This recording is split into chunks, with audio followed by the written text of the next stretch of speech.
Hey everyone, I'm Easton Cook, and the job of a flight attendant can be super cool, but I think the glory of the job itself gets a little embellished from time to time. Now, given the reactions of the previous video I posted, go check it out. I hear you loud and clear, more flight attendant content, so that's the reason I am going to bust some myths in this video. But before I jump in, hey, real quick, I started a podcast. It's called Everything with Easton, and the link is below. Y'all make sure and check it out. Support my 32 endeavors. I feel like I am just starting a new project every week, but definitely check it out. I really would appreciate it. Now let's get started. Little myth about being a flight attendant number 1. The job is glamorous. Kinda. The hotels can be, and depending on the airline you work for, mainline or regional. Mainline is like Delta, United, American, and regional are the connection flights. The hotels are pretty nice, so there's some glamour there. Some hotels allow you to actually add your rewards number so you can get nightly stay, not actual points, but you can kind of up your status, so that's kind of cool. But the job itself, not so much. I want to set you up for success here. You see, I've been called a waiter numerous times while I was on the job, and not that there's anything wrong with being called a waiter, but that's not what I am, so don't call me what I'm not. And a lot of the times when you're greeting passengers at the boarding door, you're like, hey, welcome aboard, and they don't even say anything back, so it's kind of weird. And then if you're serving, like you're actually like on the carts and you're serving, or if you're like Southwest, you run it out by hand.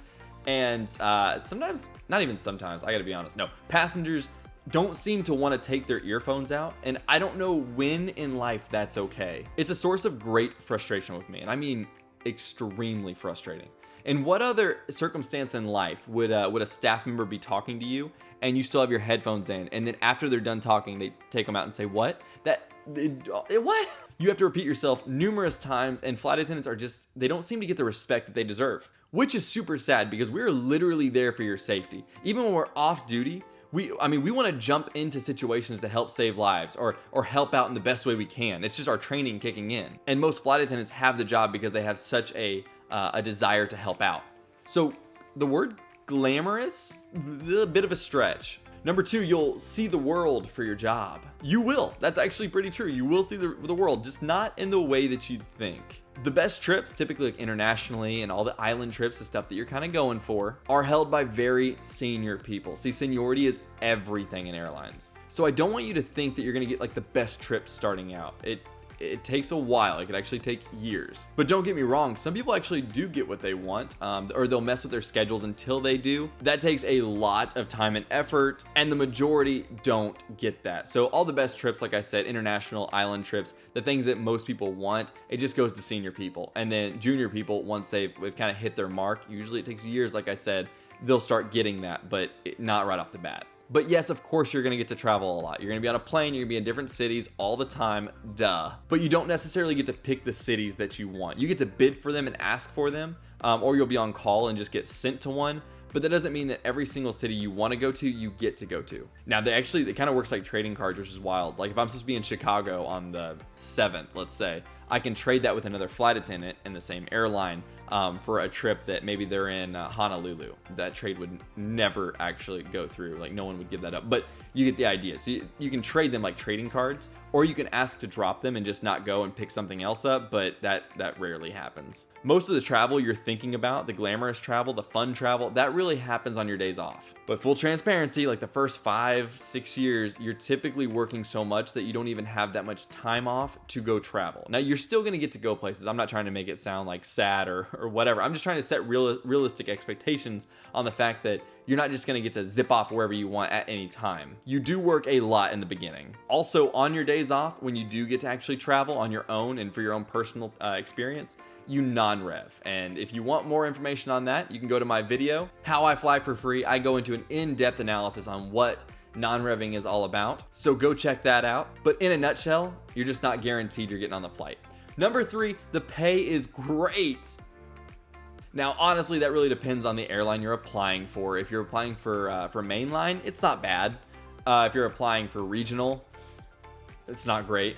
And like I mentioned before, seniority is everything, so seniority really does determine your pay. So just starting out, you won't make that much as a junior. Now, of course, that's all relative because a lot of money for one person could be a little money for another. But typically, let's say a mainline airline, your starting pay would be $27 to $32, depending on the airline, an hour. But understand, that's flight pay, meaning when the wheels are off the ground in the air. That's when your hours start. The pay system for a flight attendant is exceptionally complicated, so I'll have to go into detail on that in another video for sure, but I'll get to that. Just know that right now it's hourly. Let's just say on average it's about $30 per hour in the air. And number 4, there's so much flexibility in my schedule. Actually, this one's kind of a yes and a no. Well, like all of these are basically yes and no, but this one's more of a yes. See, you bid for your schedule the month prior to whenever your trips come out, right? So if you're bidding for February, you're bidding for that in January. And some airlines just do reserve for a while. Some hold lines. It's kind of complicated in that matter, but basically,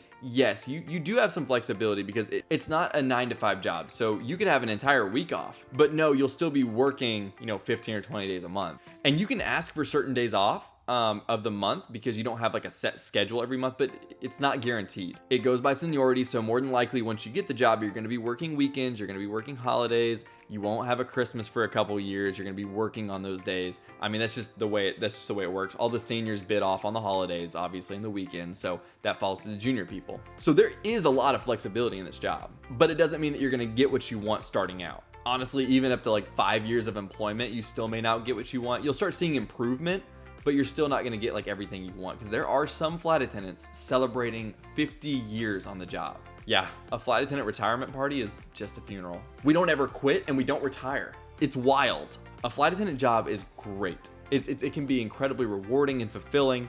And this video is by no means trying to deter you from actually applying for the job. It's really just meant to set realistic expectations. Just so when you do apply, that you're not like, whoa, I thought I was gonna have weekends off and be able just to have, hold weeks off at a time. It's nothing like that. Or I thought I'd be going to Paris by now. Just note that seniority is everything. So when you just start out, you are not the most senior. Honestly, overall, I highly recommend this job as a career. It is a great job, especially if you don't want to be doing the 9-to-5 life. If you can't sit still in a cubicle and you're like, I need to be up and gone all the time. If you're okay with being away from home more than you're at home, and you simply have a heart for customer service that's needed, then this is the job for you, and I think you'll love it. I hope you enjoyed this video. Make sure and subscribe. Let me know in the comments below if you want more flight attendant content. And make sure and like this video. I really appreciate that. And hey, the podcast is in the description below. It's going to come out every Monday, Wednesday, and Friday of every week. Only 6 to 10 minutes long. Make sure and check that out. Would greatly appreciate it. Just a little motivation and discussion on everything and anything to get your day started. Y'all, thanks for watching. Until next time, God bless.